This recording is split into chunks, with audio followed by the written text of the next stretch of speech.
नमस्कार फ्रेंड्स। अगर आपने अभी तक हमारे YouTube चैनल दृश्य क्लासेस को सब्सक्राइब नहीं किया है तो मैं आपसे रिक्वेस्ट करता हूं कि आप हमारे चैनल को सब्सक्राइब करें, हमारे वीडियो को लाइक करें और ज़्यादा से ज़्यादा विद्यार्थियों के पास हमारे कंटेंट को शेयर करें ताकि सभी विद्यार्थी हमारे द्वारा चलाई जा रही निःशुल्क कक्षाओं का लाभ प्राप्त कर सकें। धन्यवाद।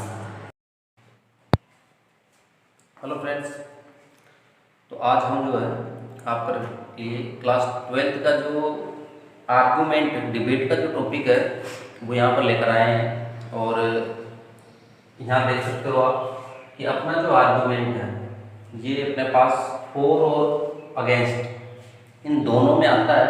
और बहुत सी बार क्या होता है कि माध्यमिक शिक्षा बोर्ड में केवल एक पक्ष पूछ लिया जाता है। यहाँ पर पक्ष में तर्क देना होता है और यहाँ पर विपक्ष में तर्क देना होता है। तो आर्गूमेंट में क्या होगा, कोई भी अनौपचारिक संवाद होता है, उस अनौपचारिक संवाद पर जो है तर्क और वितर्क किया जाता है, वही हमारा आर्गूमेंट कहलाता है।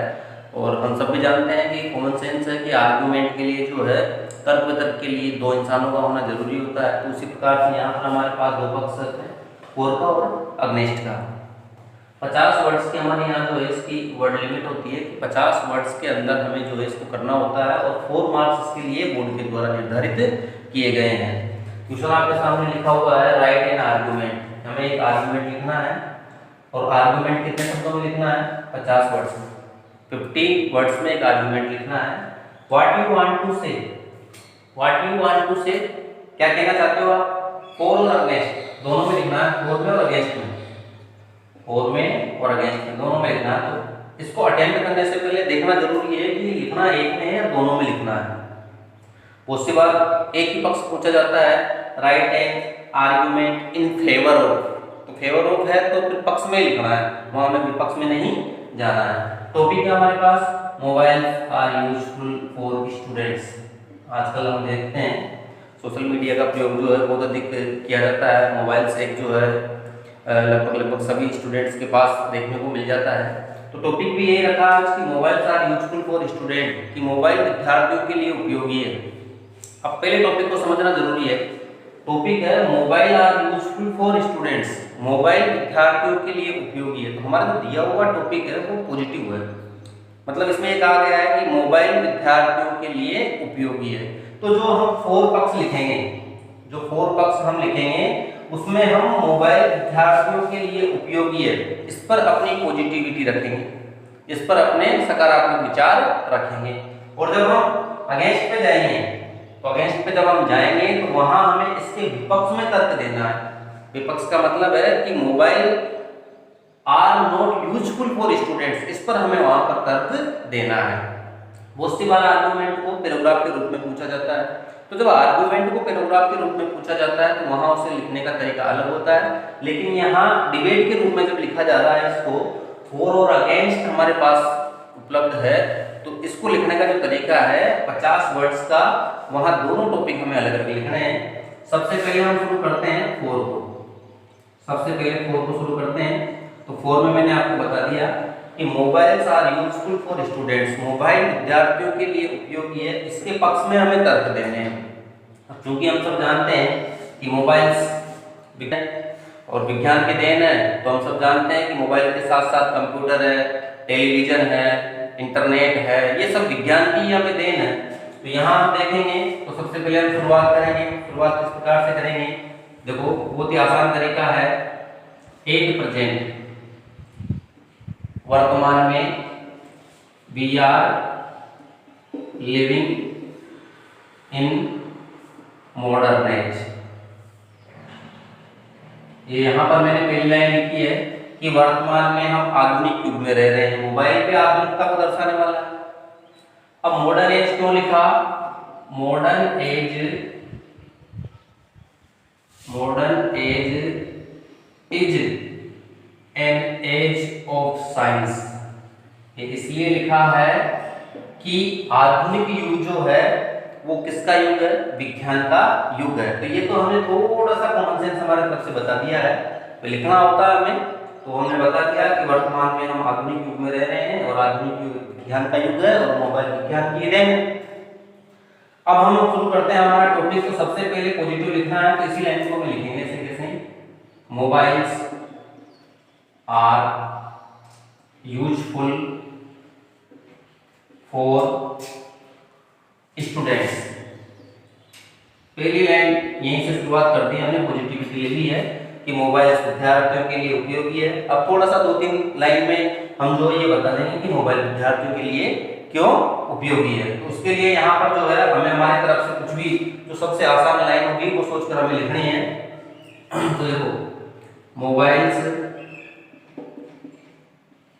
Are useful in their study. पहली लाइन हमने सोची है, सकारात्मक पक्ष में तर्क दे रहे हैं हम, तो मोबाइल के लिए यहाँ पर पॉजिटिविटी व्यक्त कर रहे हैं। तो mobiles are useful in their study, कि जो मोबाइल है वो मोबाइल उनके अध्ययन में क्या है, उपयोगी है। और आजकल हम जानते हैं ऑनलाइन क्लासेस चल रही है, हम जो वीडियो शूट कर रहे हैं, आप जो पढ़ रहे हो, देख रहे हो, ये सब क्या है, पढ़ाई के पर्पज से है। तो ये विद्यार्थियों के लिए क्या है, उपयोगी है। आगे जोड़ेंगे दे, ये they students, they can solve their problems through internet. Mobile बिना इंटरनेट के किसी काम का नहीं माना जाता है।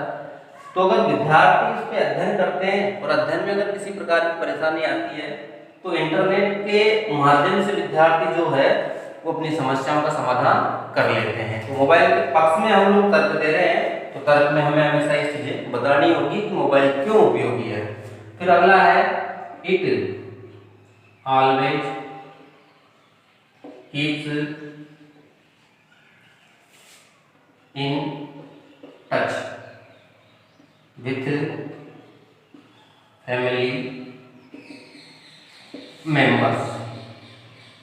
मोबाइल हमेशा जो है वो परिवार के सदस्यों से हमारा संपर्क बनाए रखता है। हम जब भी बाहर जाते हैं और बाहर जाना पड़ता है, एक स्टूडेंट्स को पढ़ाई के लिए जाना पड़ता है, दूसरे को काम के लिए जाना पड़ता है, तो जब हम लोग बाहर जाते हैं तो मोबाइल क्या काम करता है कि हमारे परिवार वालों से हमारा संपर्क बनाए रखता है।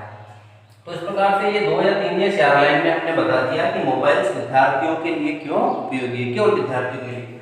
आगे हम जोड़ देंगे, so it is very useful, नाम ने जोड़ दिया, इसलिए इट इज वेरी यूजफुल, यह बहुत अधिक उपयोगी है। अब उपयोगी किसके लिए था, स्टूडेंट्स के लिए। तो ये जो 4 वाला टॉपिक था ये हमारा कंप्लीट हो गया।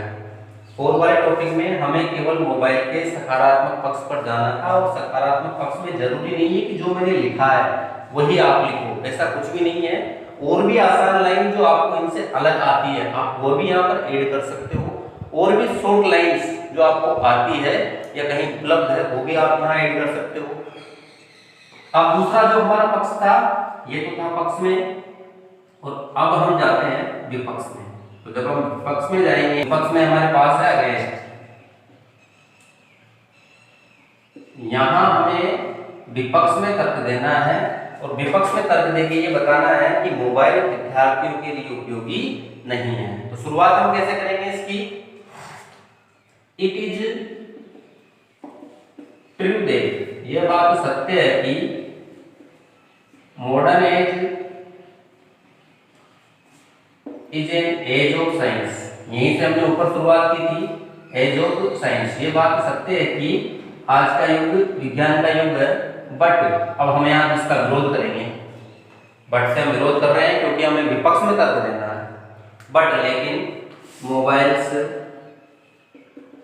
आर, अब यहाँ तो लिखा था हमने mobiles are useful for students, और यहाँ लिखेंगे mobiles are not useful for students, not useful for students. यहाँ विपक्ष में जा रहे हैं तो हम नेगेटिविटी व्यक्त कर रहे हैं मोबाइल के लिए कि मोबाइल विद्यार्थियों के लिए उपयोगी नहीं है। तो ये तो लाइन हमने शुरुआत कर दी यहाँ पर कि मोबाइल विद्यार्थियों के लिए उपयोगी नहीं है। अब उपयोगी क्यों नहीं है तो वो देखो यहाँ पर हमें बताना पड़ेगा कि मोबाइल उपयोगी क्यों नहीं है। देखो, स्टूडेंट्स क्यों उपयोगी नहीं है, स्टूडेंट्स मिस यूज,